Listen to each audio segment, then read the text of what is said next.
Nous allons voir maintenant comment on peut créer et personnaliser des palettes d'outils. Donc, je vais aller à la palette de conception, palette d'outils conception, touche de droite.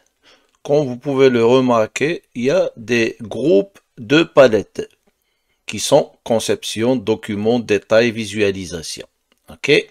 Donc, on monte sur personnaliser les palettes. Voici comment c'est organisé. OK? Donc, voici les palettes d'outils et voici les groupes de palettes. Conception, documents, etc.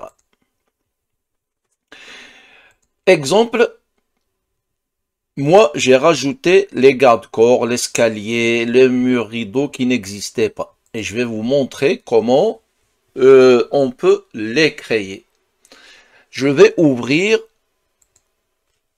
le navigateur de contenu que voici. Je retourne sur AutoCAD, architecture. Je vais ouvrir de nouveau personnaliser les palettes. Comme vous pouvez remarquer, dans Documents, j'ai juste les nomenclatures, la notation et les repères de vue. Donc, je retourne ici. Documentation métrique, le catalogue d'outils de documentation métrique, bien sûr, et non pas impérial, qui est ici. Donc, je clique dessus. J'ai tout ça. Donc, affichage thématique, aire de groupe, etc. J'ai beaucoup plus que ce que m'offre AutoCAD d'architecture une fois installé. Je veux, par exemple, rajouter, on va dire, affichage thématique. OK? Donc, je clique sur affichage thématique. Je voudrais avoir cette palette d'outils. Donc, je retourne ici, dans personnaliser. Avant cela, je me mets dans document. Je vais l'ouvrir. Je vais vous expliquer pourquoi. J'ai ouvert document, touche de droite, personnaliser les palettes. Le pourquoi, parce que dans le groupe de palettes, c'est le groupe document qui est sélectionné. OK?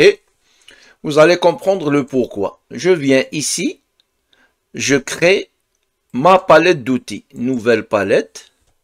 On a dit affichage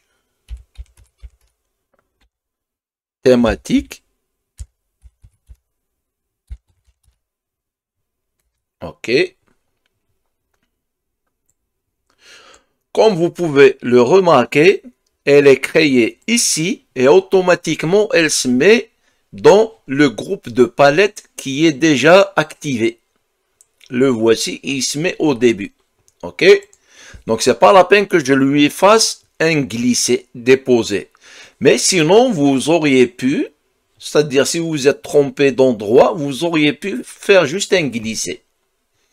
Donc, voici la palette. Elle se trouve dans le groupe de palettes documents. Elle est vide pour le moment. Qu'est-ce que je vais faire? Donc, je retourne sur mon navigateur de contenu. Je mets ma souris sur les outils et je fais ajouter à la palette d'outils pour tous les outils. Et automatiquement, elles vont s'afficher à l'intérieur. C'est aussi simple que ça. Donc, vous pouvez faire ça avec toutes les palettes que vous voulez. Voilà. Et voilà.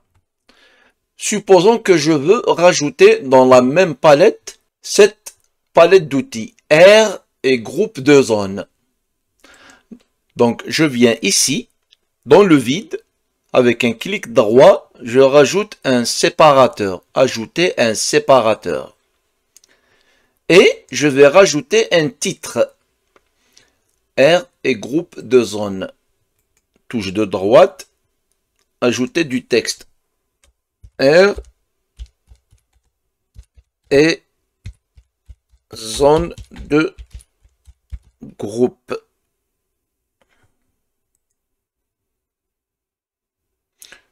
J'ai inversé et groupe de zones.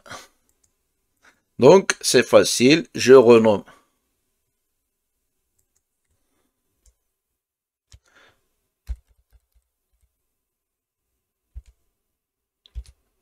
Groupe de zones. Et voilà.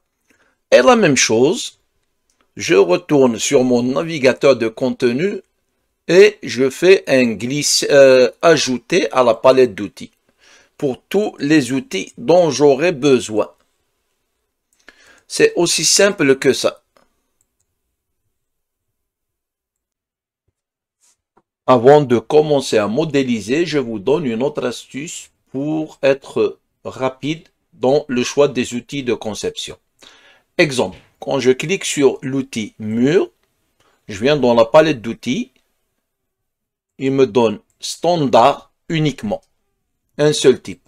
Si je clique sur dalle de toit, de même, un seul type. Si je clique sur n'importe quel outil porte, je n'ai qu'un type qui est le standard.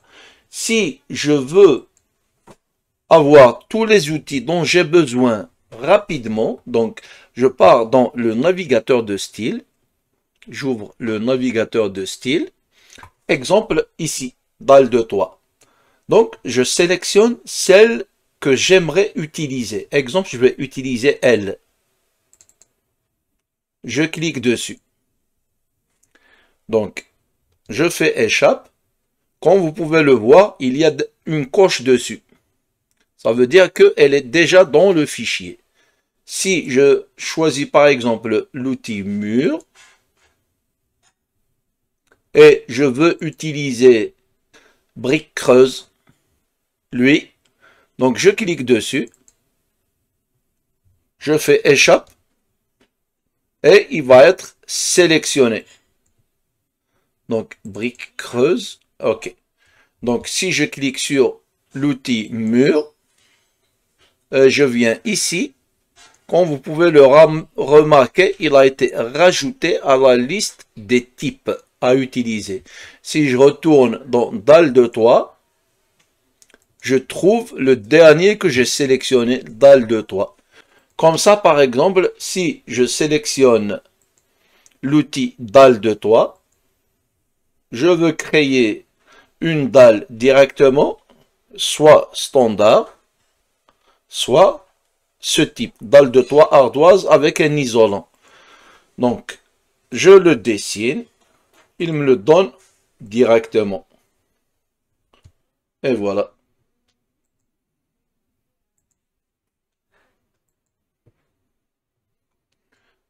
Et voilà ma dalle de toit.